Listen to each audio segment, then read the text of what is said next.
I am pleased to introduce 3 of 5 co-curators for Sharjah Biennial 16. First, Megan. Megan sits at the left end. Is that going? Megan Tamati-Quenell is a curator, writer, and researcher with a specialist focus in the field of modern and contemporary Maori and indigenous art. She has a 33-year curatorial practice and has held position at the Museum of New Zealand, Te Papa, Tongarewa, and at the Govett Brewster Art Gallery in New Zealand. Her research interests include contemporary Maori art, Maori modernism, Maori women artists 1930 to today, international First Nation art, First Nations and non-Western art in transnational context, and First Nation art curatorial praxis. Along with the Sharjah Biennial 16, she is also co-curating with the 4 Al-Qasimi, you just actually saw for, the first major exhibition of the work and practice of a senior Maori artist, Emily Karaka. The title is Ka Awatea, A New Dawn, opening at the Sharjah Art Foundation in early September this year.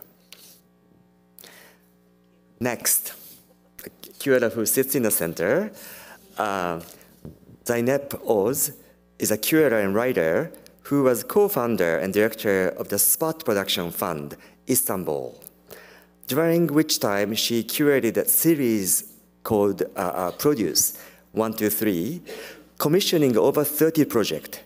She curated an off-site Sharjah Biennale number 13 project, Bahar in Istanbul, as a SP13 interlocutor, and has edited and published numerous publications within the scope of the Produce series and Bahar. Other curatorial projects include Abau Farid War, TBA 21 on stage, PACA Award exhibition of Marwan Rekimawi's work, and Sharjah Art Foundation, Pavilion of Turkey, 58th Venice Biennale, Aichi Triennial 3, and Greatest Common Factor Solved Istanbul. Oz taught at Bosporus University, Istanbul, and served on the curricular and selection committees of the Home Workspace Program, Ashkal Alwan, Beirut.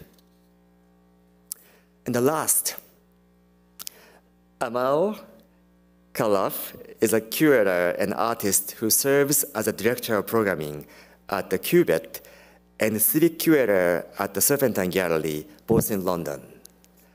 Here, in other contexts, she has developed residencies, exhibitions, collaborative research projects at the intersection of arts and social justice. Projects at the Serpentine include the launch of Edgeware Road Project, Center for Possible Studies, and Sensing the Planet. She's a founding member of the GCC Art Collective. Her work, exhibitions, and research have also been represented at the MoMA PS1, Sharjah Art Foundation, Whitney Biennial, Musée d'Art Moderne de Paris, Berlin Biennale, and the New Museum, among many others. So without further delay, please join me in welcoming 3 curators.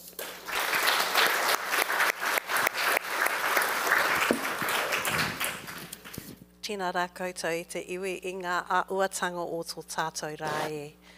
Kia ora and welcome. I firstly wanted to thank you, Yasufumi and Dewa, and the Asia Society Museum for inviting us here today. Hold it up.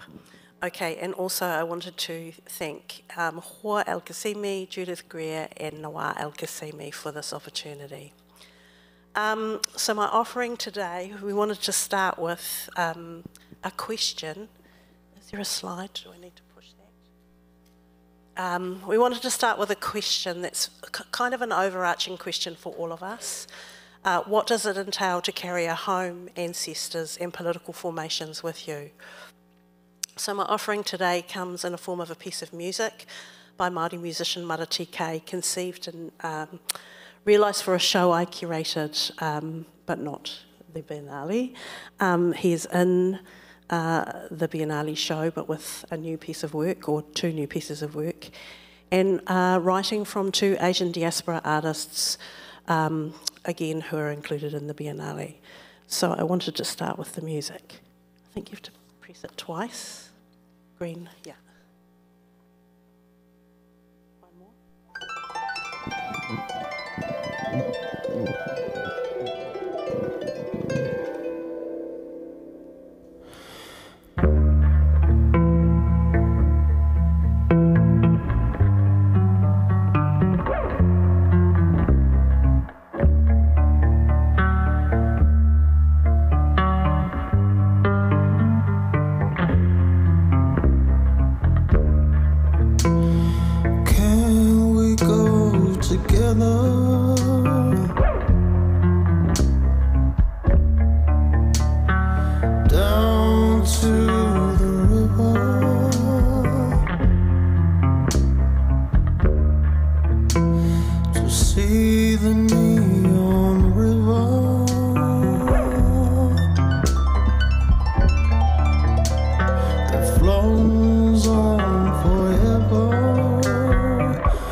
So thank you. So Mara is, I won't go. He is making he's making two new works, one with one artist and a record. So my show is called We Live in Circles. It's a working title at this point. I actually wanted to start, I'll talk to this slide later. I just wanted to first start with a poem by Cynthia Mohini Simpson. She's another artist included. Cynthia is a Brisbane, Australian-based artist. She is a descendant of indentured labourers sent from India to work on colonial sugar plantations in South Africa. Her work navigates the complexities of migration, memory and trauma, addresses gaps and silences within the colonial archive. Her work moves between painting, video, poetry and performance. So the following 3 lines are from a poem by Cynthia called A Body Practice. And the images are from recent work and give you kind of a sense of her practice. So I'll just kind of click through them, or maybe I can't. Can you click? So a body practice. This is a body practice, resting, resisting, repairing, renewing, restoring, reflecting, repeating, reviewing, releasing. This is a body practice, an offering and a gesture in a world that repeats, recycling infinities. A multiplicity of memories are held in our bodies. We breathe and exhale an ocean of histories. So I just click through. Yeah, so she's primarily a painter, but as I said, also works with video and text. Her works kind of has a strength and a fragility. They're very beautiful works. I have to go backwards now. The second lot of work I was going to talk to, just very briefly, since she's making new work for the Biennale. The next images are video stills from a video work I'll show in the exhibition called, excuse me if I say it wrong, Ladhamna Tanyam, Future Continuous, 2023. It's by an artist called Subhash Thebi Limbu, who's a Yakthong artist from northeastern Nepal. He's based in the Newa Nation in Kathmandu and in London. His practice spans sound, film, music, performance, painting and podcasting. And the following is a statement from him that I've adapted for today. So he says, storytelling, indigeneity, my love of science and science fiction, it all needed to somehow come into a place.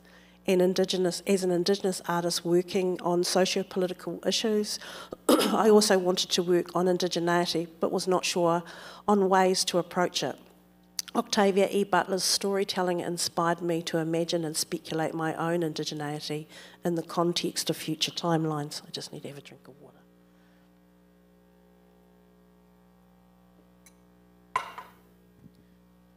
I began incorporating science fiction through an Indigenous lens for my art, using our Indigenous language and script, songs and symbols. I call my practice Adivasi Futurism. Adivasi is a Nepalese word for Indigenous, but is also widely used as a collective term for Indigenous people in the sub-Indian continent. It is a space where Adivasi artists, writers, musicians, filmmakers can imagine and speculate future scenarios from their perspective, where they have agency and sovereignty, where futures can be imagined, where the colonialism, Brahmanical, patriarchal casteism and racism that has been detrimental to Adivasis, Dalits, women and queer people in the region no longer exist or become a vehicle to construct ways to disrupt and dismantle. My practice explores notions of time, space and memory and how realities could be different for people and communities.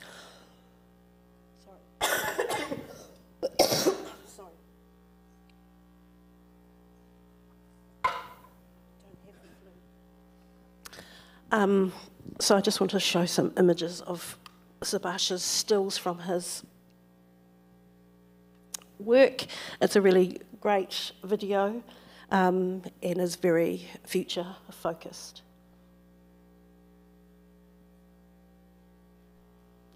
Oh, sorry, back. Sorry, back.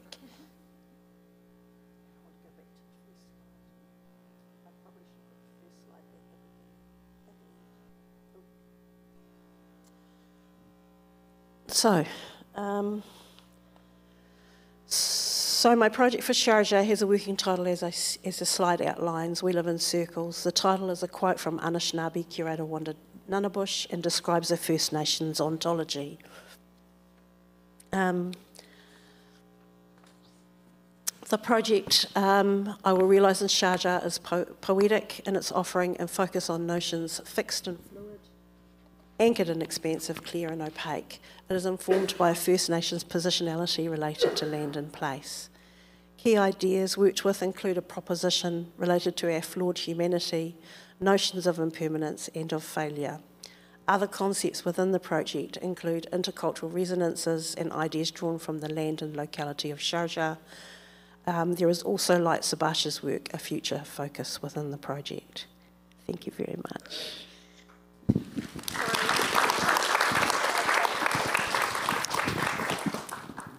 Thank you, Megan, for that.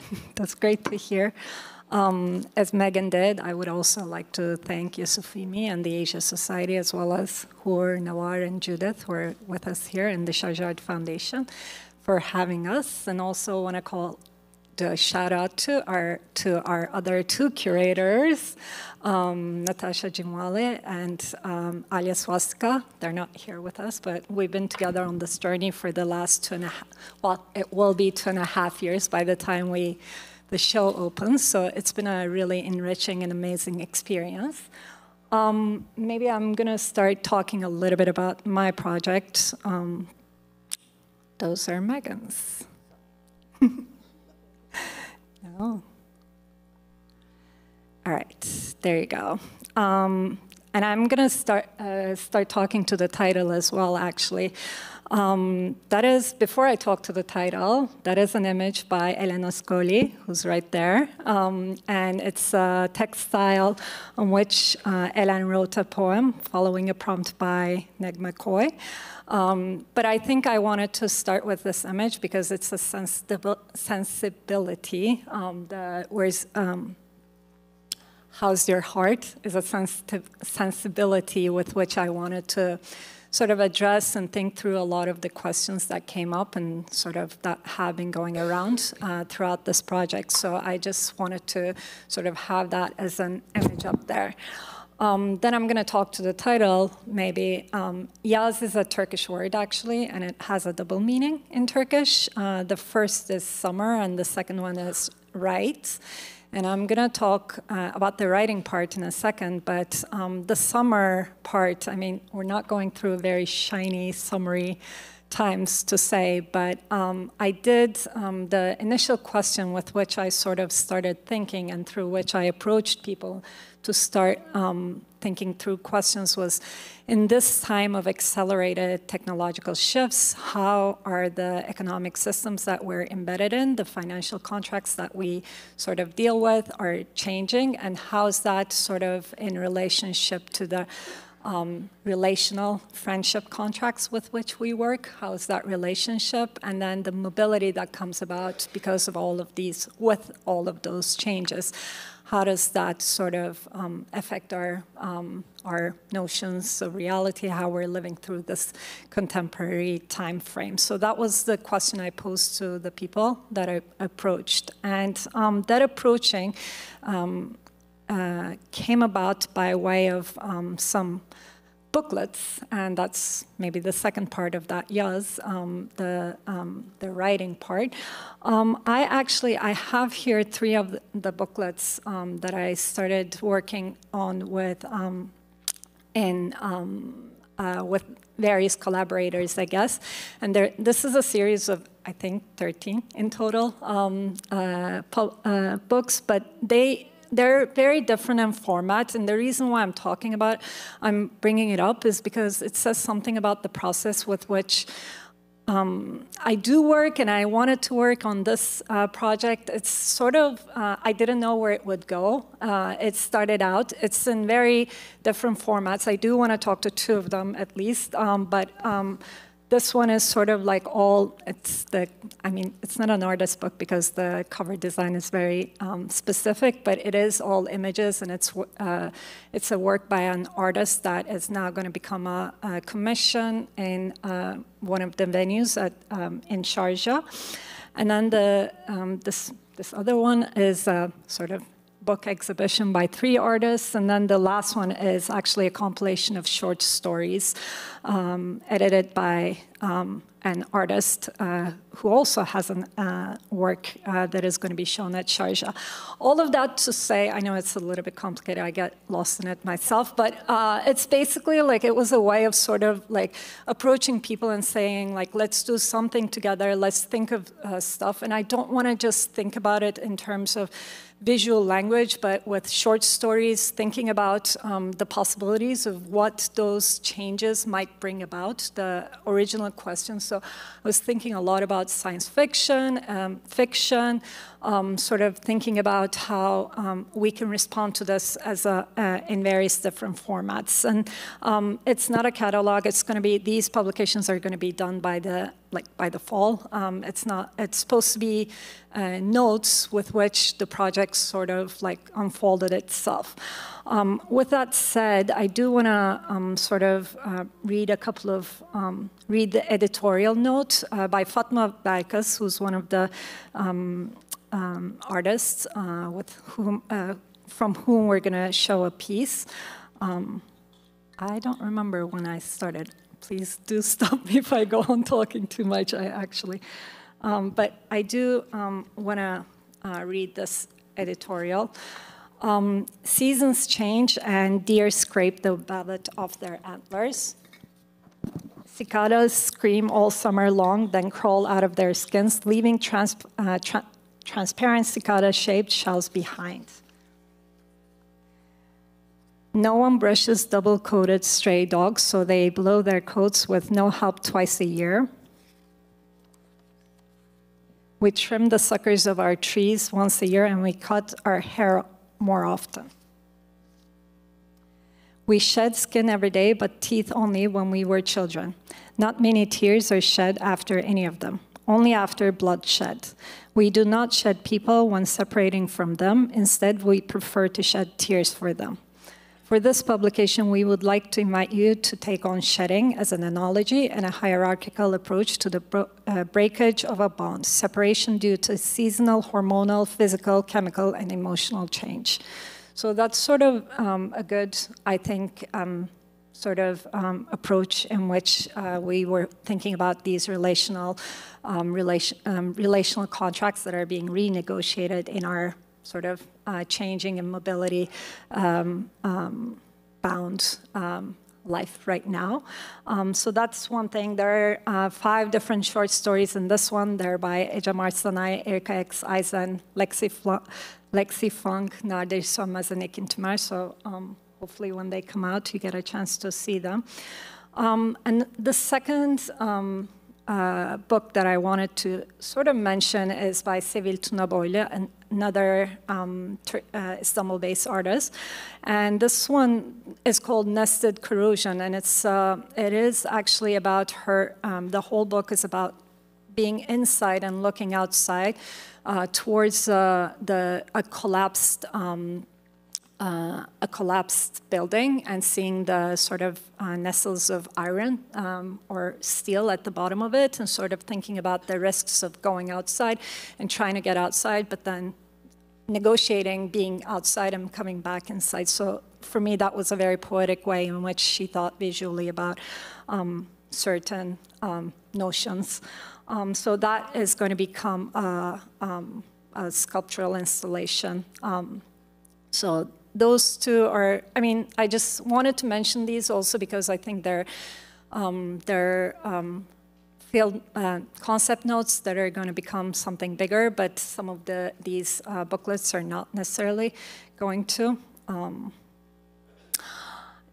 A quick word about one of the main venue within which I'm working in Sharjah. It's called Al Dade, and you can see a little bit of it over here. It's a city just about 35, 40 minutes outside of Sharjah city center, and it is actually an oasis, meaning that there is water there. And historically, it's been a place, well, this is a farm that Sharjah Art Foundation made into an art venue. There is a farmhouse, and then a clinic at the back, so it's a larger venue.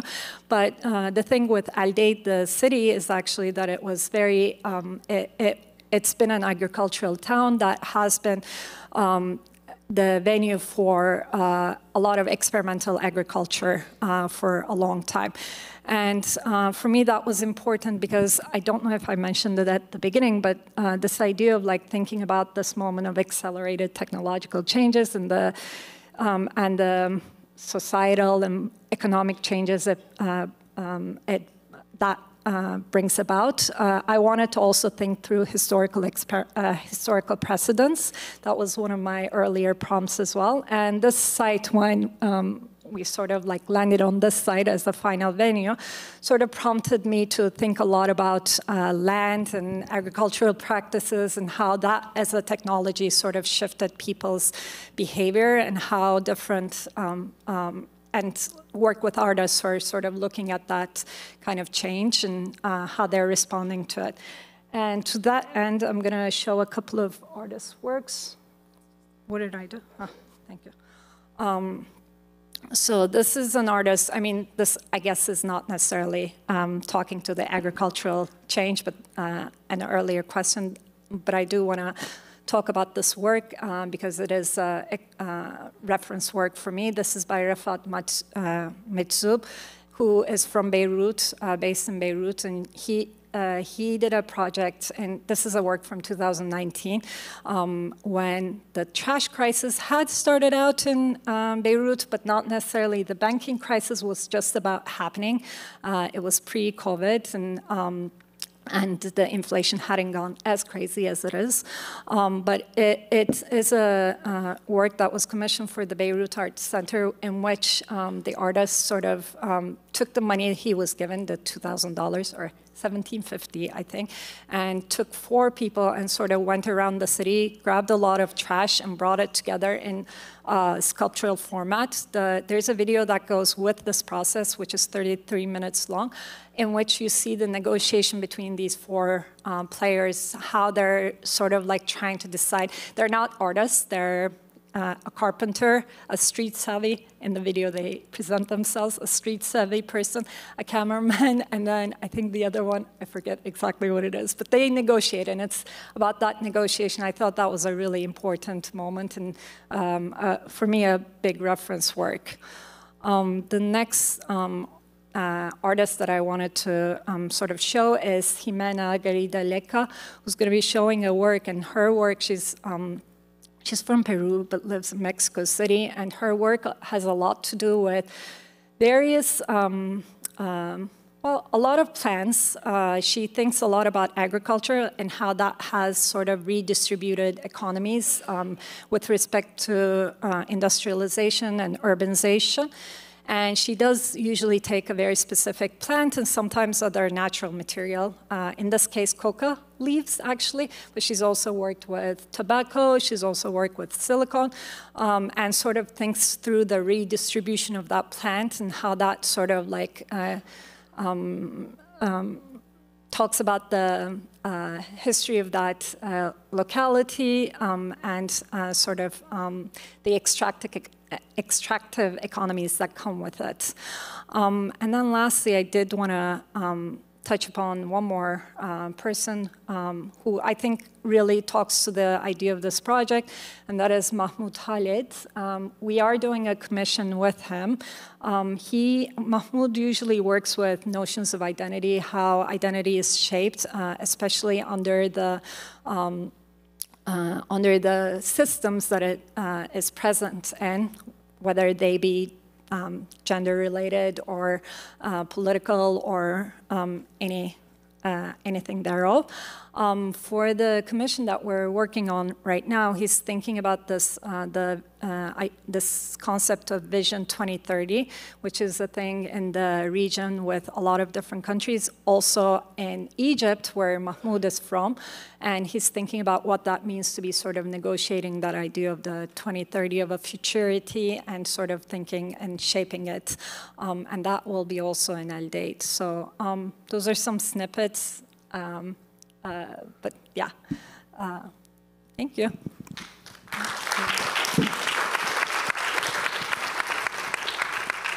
Where's the clicker? Hi, everybody. Thank you so much, both of you, and to Yasufumi, everybody here, the Sharjah team. Yeah, it's great to summon. It's interesting. This is the third time we've publicly spoken about this, and it's really interesting to do this as a collective that's not completely present all the time. So each time is different, but everything worthwhile is done together. Yeah, so I am approaching the Sharjah Biennial 16. Like when I received the invitation, I grew up in Bahrain, so I grew up just an hour away from Sharjah, and I'm half Bahraini, half Singaporean. So like kind of looking out from two island coastlines across waters that connect to an Indian Ocean. And for me, Sharjah has always been a space of learning. I think Stephanie described it really well as like this gathering space of learning and research. It's a biennial, but it's many other things. And it has been, since 2005, the most consistent space, art event biennial I've ever visited, and has absolutely been a school for me. And so when I was invited to do this project, I really started to think about the spaces of learning and communing and gathering that were impactful for me growing up in the Gulf, not very far away from Sharjah. And so these places for me have often been held by women. They're spaces of change, they're spaces of navigating transition. They're spaces that hold histories of resistance and struggle, as well as cultural practices that are not centered in the mainstream, often shiny, often male, Bedouin narratives of the Gulf. So I've named this project Throwing Shells, and this name actually is, we say it in different ways in different parts of the region, but it describes a form of local divination that interweaves storytelling, sensing from the shells that are thrown, collective discussion, learning, and action. And I learned this practice from my regular duties growing up as the granddaughter of a lamenter in Manama in Bahrain. And my grandmother would go every day to this community space where she would lament and hold space for people, often women that were grieving and processing not just deaths in the community, but many, many things were happening in this space. And in the back room, I would go and hang out with the girls that were also helpers. And we would learn, we would throw shells. And the name for the lamenter, or this reader, it's a garaya, that was what my grandmother was named, is the same word for the garaya, the reader of the shells. And so I started to think about this idea of throwing shells as a space of community, a space of learning. It's a space of navigation. Throwing the shells became a constellation or a document of a set of alliances that could be forged in collective resistance to the sweeping narratives of dispossession and loss that we're all experiencing. And in the conversations I was having with artists, this was often the story that I would give as an offering at the beginning of our conversations. And through it, we've decided collectively as a group of artists through various conversations to think about throwing shells as a way to think, as a methodology for listening, lamenting, remembering, unlearning, and also as collective action. So I have a set of questions I've been working with, and so I'm just going to read them. At a time of political violence and environmental collapse, what rituals, methodologies, and practices serve as a form of resistance and wayfinding? And a question I think that's very relevant at this moment, and thank you, Hor, for pointing out where we are and the city where we are, because I'm based in London, but I'm always, I'm all over the world right now, and everybody in the world is looking to the academic institutions in the city. And I think a question that I've been thinking about is really, can the work of artists, of institutions, of academies, and the site of a biennial, can these really be spaces where political agency can be reclaimed? It's a question I think we all need to ask ourselves every day. And can a biennial be a school for us to unlearn, to commune with others, and to use all our senses to imagine a more life-affirming future? So in my regular practice as a very institutional curator for over 15 years, people know me as someone who works with artists for a minimum of 3, and the longest project I've worked on is 10 years. So even 2.5 years for a biennial is like actually really short time for me to develop projects. And it's because I really think about collective processes and how we can bring a process of change through the making of projects together. So I wanted to start with this image, which is actually one of the few artists that are presenting existing works in throwing shells. So this is works by Nasser al-Yusuf. I just wanted to summon them quickly. There are, Nasser al-Yusuf is a Bahraini artist who was born in 1940 and passed away in 2006. And in the 1990s, early 1990s, he lost his sight. He's from one of the 33 islands of Bahrain.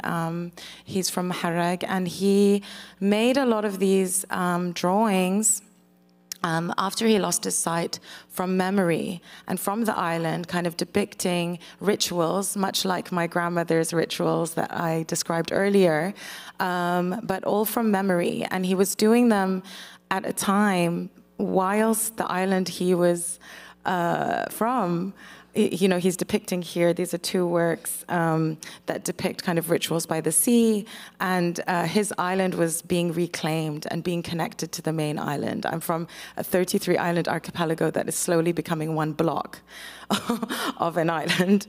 And I just wanted to summon this idea of ecological loss, and speaking from coastal communities, and it's something I'm really thinking of as this practice of memory and bringing this practice, this kind of resistive memory through an artist's practice as a form of resistance. There are a few artists that are included in the biennial that are working from islands. Originally, that was kind of a politics that I wanted to work with. Like, I feel really strongly as an islander, as, you know, everyone's talking about ecological collapse from like mainlands, and actually the islands, we're the ones that are facing it the most.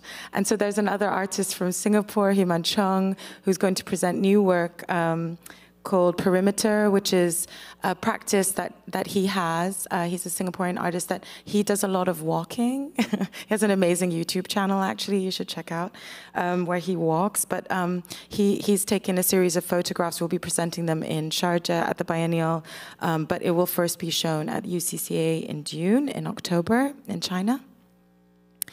I also want to present this work by Munir al-Qadiri, which maybe is, they're the only shells that are in the show. But these, Munir al-Qadiri is a Kuwaiti artist who's based in Berlin.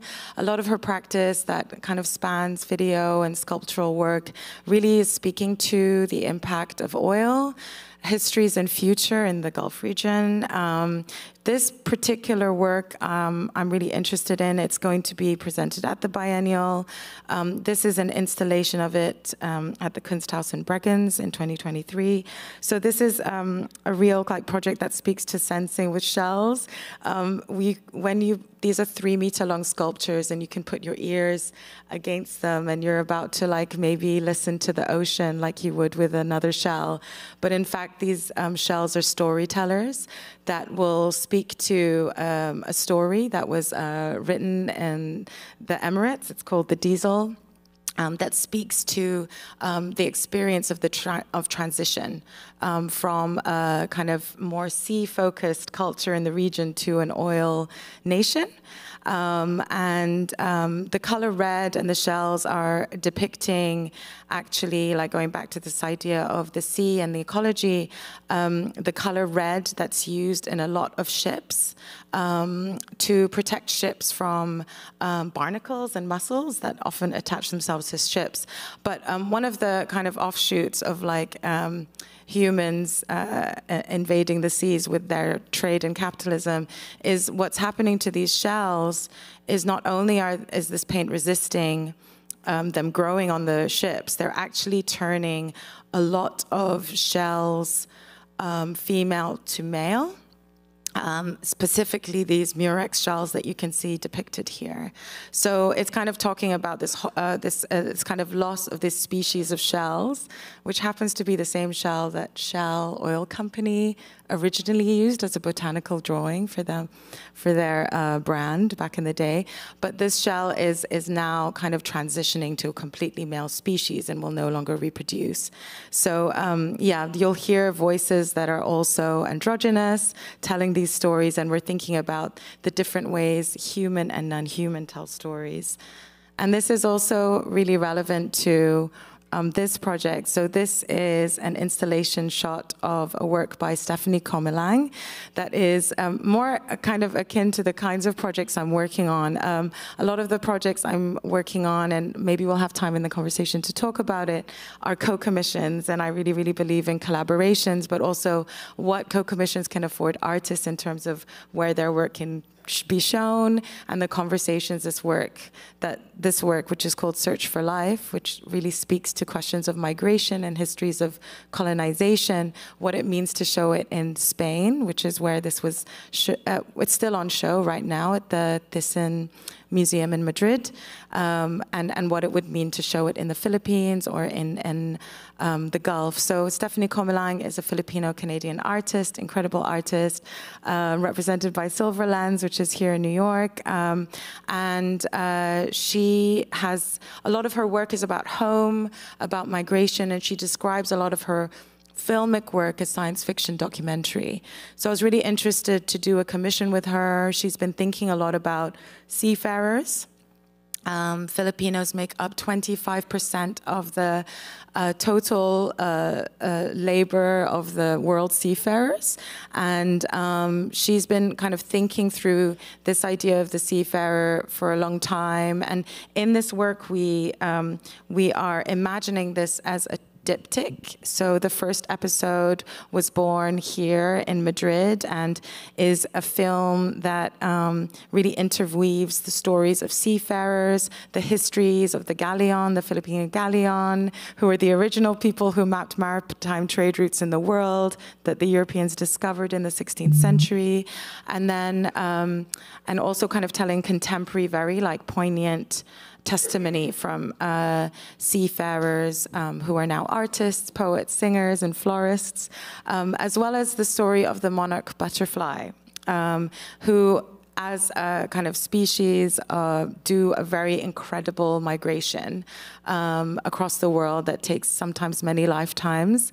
And so she was really thinking about this idea of transformation, how moving home, how movement and being away from home is a process of transformation. And in it, alongside this film, she presents these kind of spectral figures wearing butterfly embroidered piña material cloth. So piña is made from pineapple fibers. So you can see Stephanie here working with this incredible costume. You'll see them across a lot of Spanish colonies, former Spanish colonies. The pineapple isn't native to the Philippines, but becomes the symbol of the Philippines. The Europeans brought it there. So she's kind of like thinking through this material. And for the biennial, for the Sharjah episode, she's already started to think about the position of Sharjah as a port. We are working with a lot of Filipino communities there, and she's going to be extending this question of post-colonial identities of Filipino workers there from the position of Sharjah. So I'm really, really excited for this commission and really grateful for the partnership with TBA 21. So the next image is, it's not going to be in the exhibition, but these are images, stills from a really well-known film called Layla and the Wolves from 1984, which is directed by a Lebanese filmmaker called Hani Srour. And I kind of wanted to start with this to kind of talk more about processes that are happening in the many commissions I'm working on at the moment. And it's really thinking about something that's coming through in a lot of our projects, which is histories and memory and current practice of friendship and feminist solidarity. And Layla and the Wolves, it tells the story of Layla, who is in London and at an exhibition of photographs of the Palestinian struggle. And she's kind of there and seeing that there are no women in any of the photographs. So she kind of travels back in time and you can see here in the top left image, kind of gathered around her ancestors and her descendants. And she's kind of traveling back in time to kind of find out and share the role that women played in histories of feminist struggle in the region. I'll be quick. This is all to say that this is another film. This is the actual film that I'm working with Hani Srour. So this is called The Hour of Liberation is Upon Us. And basically, I'm going to be presenting, this is a film that Hani did in 1974, where she actually went to Darfur and was traveled miles and miles. She's one of the only filmmakers to document the Darfur rebellion that was, for the most part, a feminist militant rebellion. It's a history, it's like a leftist resistance against the British occupation at the time. And it's not a story that's told. And I spoke a little bit about kind of history stories, people that are kind of left out of the mainstream narrative of the region. And this history of struggle is one of those. And we'll be working with an archive there. And I'm commissioning some artists to think and work with this archive, not to just remember and unlearn kind of the more right-wing oil capitalist version of history of the Gulf, but also this more resistive, feminist, militant, leftist version. So I was just going to end with playing a song by Bint Mbarah, who's one of the artists I'm going to be working with. She's Palestinian, based in London, and she's been relearning some of the songs from this rebellion.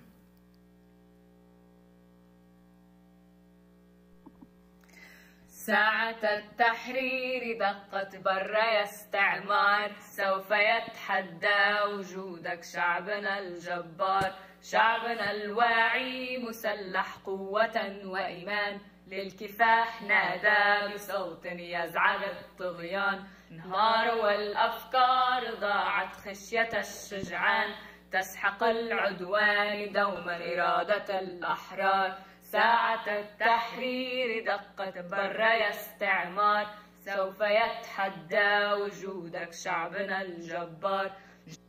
I'm not going to play all of it because of time, but I'm just quickly going to say the translation of this song.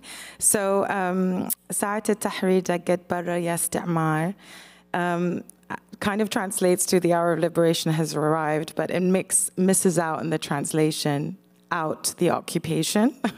So they're singing this song, this very famous song from this time, and I feel like it's very relevant to the times we're living in now.